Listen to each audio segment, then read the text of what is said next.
Chers élèves, bonjour. Dans cette séance, on va voir les pronoms personnels compléments d'objet direct et indirect. On va savoir utiliser les pronoms personnels compléments d'objet direct et indirect. Pour remplacer ces personnes, on va utiliser le, la et l'apostrophe, les, lui et leur. Et pour mieux comprendre, je vous propose quelques questions. On va les répondre par des pronoms personnels compléments d'objet direct ou indirect, où on va éviter les répétitions des mots soulignés dans les questions. Alors la première question, on dit « Elle parle souvent à sa sœur ?» On répond, on dit « Oui, elle lui parle tous les jours. » Lui remplace sa sœur. « Tes parents connaissent Louis ?» Non, ils ne le connaissent pas. « Tu téléphones à ton copain ?» Oui, je lui téléphone. Tu comprends ces gens-là? Non, je ne les comprends pas. Ils écoutent la prof? Non, ils ne l'écoutent pas. Tu écris à tes parents? Oui, je leur écris. Et la dernière question, je dois regarder Inès? Oui, regarde-la. Alors, on a lui, le, lui, les et l'apostrophe, leur, la. Ce sont des petits mots qui remplacent les mots soulignés dans les questions. Alors, lui remplace sa sœur, le remplace Louise, lui remplace ton copain, les remplace ces gens-là, etc. Maintenant, on va étudier ces petits mots et on va les classer dans le tableau au-dessous. Alors voilà, on va chercher les mots qui sont singuliers. On a le ici, la ici et l'apostrophe ici. Et on a aussi lui ici et ici. Maintenant, on va chercher les mots au pluriel. On a les ici et leur ici. On a le à remplacer lui, c'est un nom masculin singulier. La à remplacer Inès, c'est un nom féminin singulier. Et l'apostrophe remplace la prof puisque le verbe commence par une voyelle, on fait l'apostrophe. Les remplace ces gens-là. Et lui remplace à sa sœur et à ton copain et leur remplace à tes parents. Et maintenant, on va voir les verbes qui se placent après ces petits mots. Pour le, la et l'apostrophe, on a connaître, on a regarder, on a le verbe écouter, et on a le verbe comprendre. Et pour lui et leur, sont placés devant les verbes.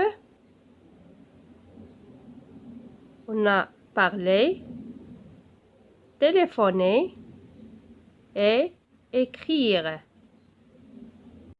On va étudier ces verbes. Alors en français, on dit connaître quelqu'un, regarder quelqu'un, écouter quelqu'un, comprendre quelqu'un.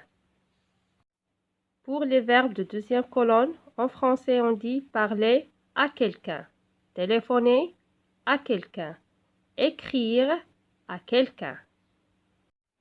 Alors, pour les verbes de la première colonne, il n'y a pas une préposition qui est introduite entre les verbes et les compléments et quelqu'un. Alors, on dit qu'il y a complément d'objet direct. Et pour les verbes de la deuxième colonne, il y a une préposition, alors ce sont des compléments d'objet indirects. On va voir d'autres exemples pour mieux comprendre. On va utiliser ces pronoms personnels. Elle déteste Olivia. Alors en français, on dit détester quelqu'un. Et Olivia, c'est un nom féminin singulier. Alors on va chercher dans la première colonne, on dit « elle la déteste ».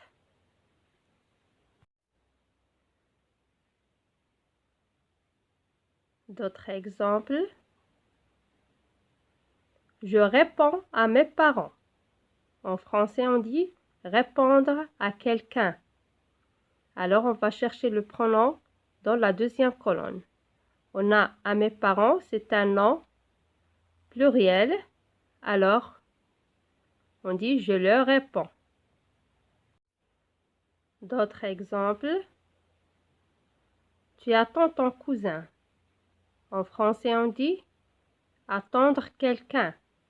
Alors, on va chercher le pronom dans la première colonne. On a ton cousin, c'est un nom masculin singulier. Et le verbe commence par une voyelle, on dit tu l'attends.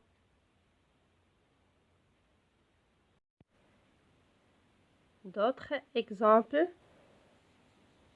Il donne un cadeau à sa mère. En français, on dit donner à quelqu'un. Alors, on a la préposition, alors on va chercher le pronom personnel dans la deuxième colonne. C'est un complément d'objet indirect. Sa mère, c'est singulier, alors on dit il lui donne un cadeau. D'autres exemples, je téléphone à mes grands-parents. En français, on dit téléphoner à quelqu'un. Mes grands-parents, c'est au pluriel, on dit je leur téléphone. D'autres exemples. Elle regarde Théo. En français, on dit regarder quelqu'un. Alors, on va chercher dans la première colonne. Théo, c'est singulier, masculin singulier. Alors, on dit elle le regarde. D'autres phrases exemples. Nous parlons à notre patron. On dit en français parler à quelqu'un. Alors, on va chercher dans la deuxième colonne des compléments d'objet indirect. Notre patron, c'est singulier, alors on dit nous lui parlons. On récapitule avec toutes les personnes du singulier et du pluriel. Pour remplacer les compléments d'objet direct, on utilise les pronoms personnels compléments suivants. Me ou bien m'apostrophe, te ou bien t apostrophe, le, la ou bien l'apostrophe. Pour la première personne de pluriel, on a nous. Deuxième personne de pluriel, vous. Et la troisième personne de pluriel, les. Et pour remplacer les compléments d'objet indirect, on utilise les pronoms personnels suivants. Me ou bien m'apostrophe, te ou bien t apostrophe, lui. Pour la première personne de pluriel, nous et vous. Et on a leur. Mais il faut faire attention pour les pronoms personnels, compléments d'objet direct, le, la, les et l'apostrophe. S'ils ont devant des noms, on dit que ce sont des articles définis. Mais devant des verbes, on dit que ce sont des pronoms personnels compléments d'objet direct. Et comme vous voyez, pour les pronoms compléments d'objet indirect, la préposition qui introduit le complément d'objet indirect disparaît. Et voilà, j'espère que vous avez bien compris l'utilisation des pronoms personnels, compléments d'objet direct et indirect. Et merci pour votre écoute. Au revoir.